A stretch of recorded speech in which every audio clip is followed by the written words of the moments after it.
Եթե դուք կազմակերպում եք ձեր դասարանի բոլոր միջոցառումները, ապա ամենայն հավանականությամբ դուք ունեք կազմակերպչական ջիղ, եւ այդ ջիղը արդեն դրսևորվել է դպրոցում, ինստիտուտում, եւ դուք կարող եք այդ ջիղի վրա բիզնես կառուցել։ Կազմակերպելու ջիղը, նախաձեռնելու, հավաքելու, համախմբելու եւ տարբեր իրար հետ կապ չունեցող process-ներից մեկ ընդհանուր պրոյեկտ ստեղծելու հատկությունը, կարողությունը գործարարի հաջորդ հատկություններից մեկն է։ Շատ մարդիկ այդ ջիղը արդեն իրենց մեջ բացահայտում են շատ փոքր տարիքից, դպրոցից, դասարանի ավագ լինելով, կուրսի ավագ լինելով, դասարանի միջոցառումները կազմակերպելով եւ արդեն մեծ տարիքում, հասուն տարիքում դրա վրա կարելի է բիզնես կառուցել։ Քանի որ կազմակերպելը, կառավարելը կազմակերպելուց հետո դա գործարարին հատուկ շատ կարևոր ջիղ է։ Եթե ձեր մեջ նկատել եք այս հատկությունը, մեկնաբանություններում նշում արեք եւ իմացեք, որ ձեր մոտ արդեն կա մի հատկություն, մի որակ, որի վրա կարելի է բիզնես կառուցել, ինչպես մեր պոդքասթներում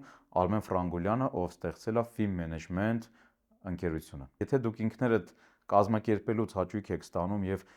ձեր միջավայրում, ձեր ընկերական շրջապատում ամեն ինչ կազմակերպողն եք, իմացեք, որ դա բիզնեսմենի ջիղ է, որը զարգացնելու եւ իրացնելու պարագայում դուք կարող եք դրա հիմքի վրա կառուցել բիզնես։ Ուղարկեք այս հոլովակը ձեր բոլոր այն ընկերներին, ովքեր ձեր կարծիքով ունեն այս հատկությունը իրancs մեջ եւ ովքեր դեռ բիզնեսով չեն զբաղվում։